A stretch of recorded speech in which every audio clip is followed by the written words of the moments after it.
Assalamualaikum warahmatullahi wabarakatuh. Salam guru penggerak. Mari kita selami samudra pemikiran Ki Hajar Dewantara, pelopor pendidikan Indonesia, bersama saya Budi Raharjo, CGP Angkatan 11 tahun 2024. Dalam video demonstrasi ini, saya akan mengantarkan kita untuk menjelajahi filosofi pendidikan Ki Hajar Dewantara yang penuh makna dan inspiratif. Siapkan diri Anda untuk terpesona oleh kebijaksanaan dan kegigihannya dalam memperjuangkan kemerdekaan dan kemajuan pendidikan di Indonesia. Bersama saya, Budi Raharjo, temukan bagaimana pemikiran KHD dapat diterapkan dalam praktik pendidikan masa kini untuk melahirkan generasi penerus bangsa yang tangguh dan yang berkarakter. Saksikan videonya sekarang dan temukan inspirasi baru untuk masa depan pendidikan Indonesia. Jangan lupa Taman sebagai analogi untuk menggambarkan filosofi pendidikan. Taman dalam analogi ini mewakili sekolah, anak-anak sebagai bibit yang memiliki potensi untuk tumbuh dan berkembang menjadi individu yang luar biasa. Pendidikan berpusat pada anak. Anak-anak adalah individu yang unik dengan potensi dan kebutuhan yang berbeda-beda. Oleh karena itu, pendidikan harus berpusat pada anak dan disesuaikan dengan kebutuhan masing-masing anak. Kodrat alam dan kodrat zaman.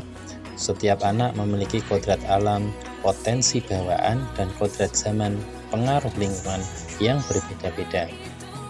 Pendidikan harus membantu anak-anak untuk mengembangkan kodrat alam dan kodrat zaman mereka secara seimbang.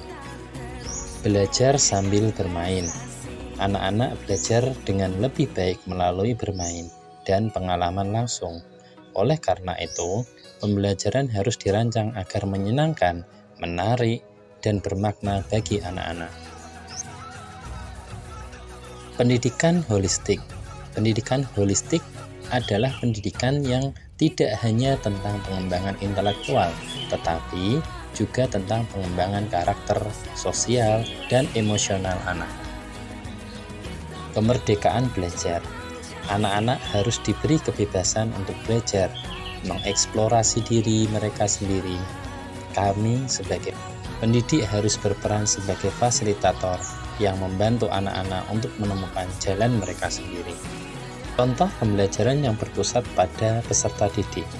Dalam kurikulum Merdeka, kita mengenal adanya P5, di mana dalam P5 itu sendiri ada ciri-cirinya. Yang pertama adalah pembelajaran ini berpusat pada siswa, bersifat kolaboratif, kemudian ada pemecahan masalah, kemudian ada berbasis proyek, dan yang terakhir adalah autentik.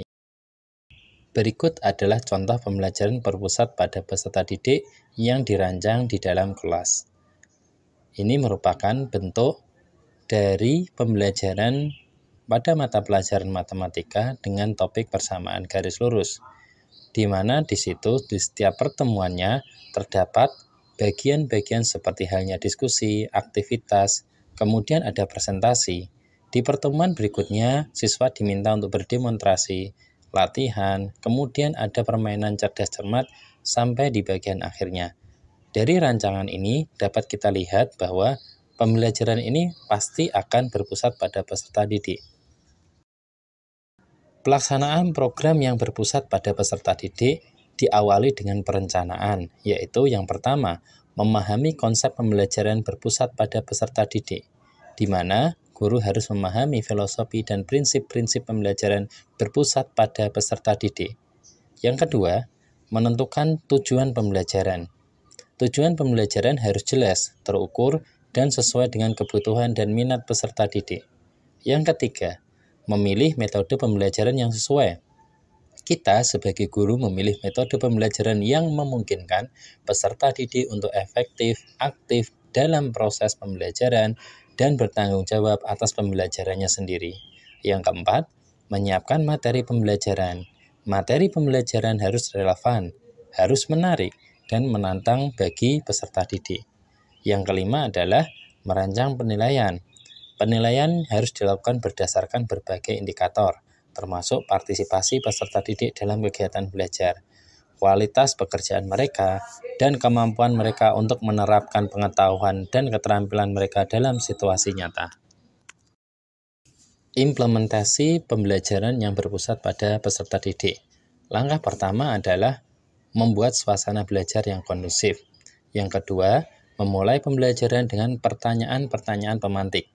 Yang ketiga, memberikan kesempatan bagi peserta didik untuk belajar secara aktif.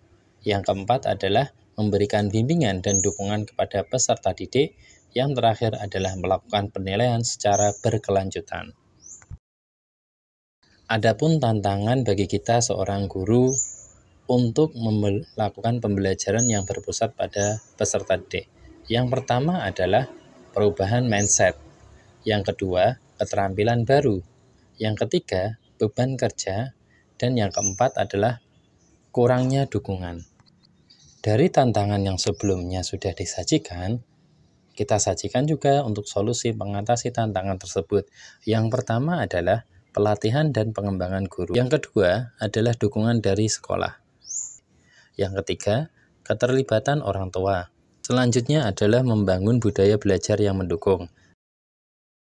Sekian video singkat dari saya. Salam penggerak, tergerak, bergerak, menggerakkan. Sampai jumpa.